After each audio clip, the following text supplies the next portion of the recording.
Kuti me mbishkrimin ndihmë për Alepon do të vendosen nëpër institucionet publike për të mbledhur fonde dhe fletbagesa si donacion për Alepon. Në këtë mënyrë, shoqata qytetare Legis dhe ambasada e parë për fëmijë me gjashi do ta shënojnë javën e solidaritetit me fëmijët refugjat nga Siria.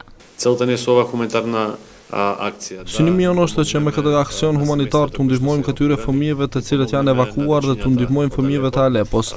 Ka më tepër se 50.000 njerëz të cilët janë të vendosur në kampët që gjiten në kufit me Turqinë. Maqedonia ishte një nga shtetet nëpër të cilët kalonin refugjatët nga Siria nëpërmjet të ashtu quajturit shteg ballkanik. Në qendrat pranuese në Kumanov dhe Gjevgjeli ende ka refugjat nga Siria, të cilët nuk arritën ta kalojnë kufirin me Serbinë për ta vazhduar rrugën drejt vendeve të Evropës perëndimore. Sipas Dragis Mianat, themeluesi i ambasadës së parë për fëmijë me gjashi, Maqedonia e ka kaluar me sukses provimin me trajtimin e krizës së emigrantëve. Ai shton se tani është momenti që t'u ndihmohet fëmijëve dhe prindërve që kanë ikur nga qyteti shkatëruar i Alepos, të cilët janë të strehuar në kampet në Turqi.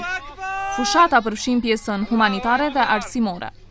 Сакаме да дадеме можност. Duam që gjatë orëve të mësimit të kushtohet një orë atyre fëmijëve.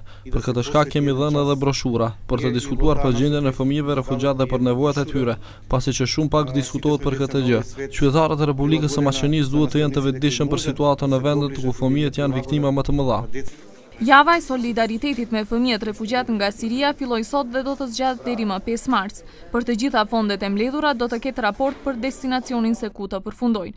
Përndryshe, për 6 vite sa edhe zgjat lufta në Siri, kanë vdekur 300.000 njerëz, më së shumti viktima ka në Alepo, i cili për momentin është një qytet fantazmë. Para luftës, ky qytet numëronte 1.8 milion banor, por tani në rrënojat nga lufta kanë mbetur vetëm disa mijëra civil.